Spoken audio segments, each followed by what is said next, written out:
হলিউডের ইতিহাসে অন্যতম ব্যবসা সফল ও জনপ্রিয় তারকা টম ক্রুজ প্রায় ৩ দশক ধরে যিনি মিশন ইম্পসিবল ফ্র্যাঞ্চাইজিতে নিজেকে অ্যাকশন হিরো হিসেবে প্রতিষ্ঠা করেছেন, সেই লাস্ট গ্রেট মুভি স্টারের ঝুলিতে অবশেষে যুক্ত হয়েছে তার প্রথম একাডেমি অ্যাওয়ার্ড। 4 বার অস্কারের জন্য মনোনীত হয়েও প্রতিযোগিতামূলক ট্রফি অধরাই ছিল তার কাছে।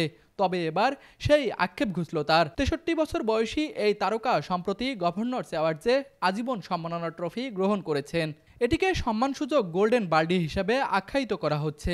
অস্কারজয়ী পরিচালক আলেহান্দ্রো জি ইনারিতু তার হাতে এই পুরস্কারটি তুলে দেন। টম ক্রুজের হাতে ট্রফি তুলে দেওয়ার সময় ইনারিতু বলেন, এটি হয়তো তার প্রথম অস্কার, কিন্তু আমি যা দেখেছি ও অনুভব করছি এটি শেষ হবে না। দীর্ঘ সময় ধরে প্রতিযোগিতামূলক অস্কার অধরা থাকলেও একাধিকবার মনোনয়ন পেয়েছেন এই অভিনেতা। তিনি অভিনেতা হিসাবে 3 বার মনোনীত হন 1989 সালের born on the 4th of জুলাইয়ে, 1996 সালের মেরি ম্যাগুয়ারে এবং 1999 সালের ম্যাগনোলিয়া চলচ্চিত্রের জন্য।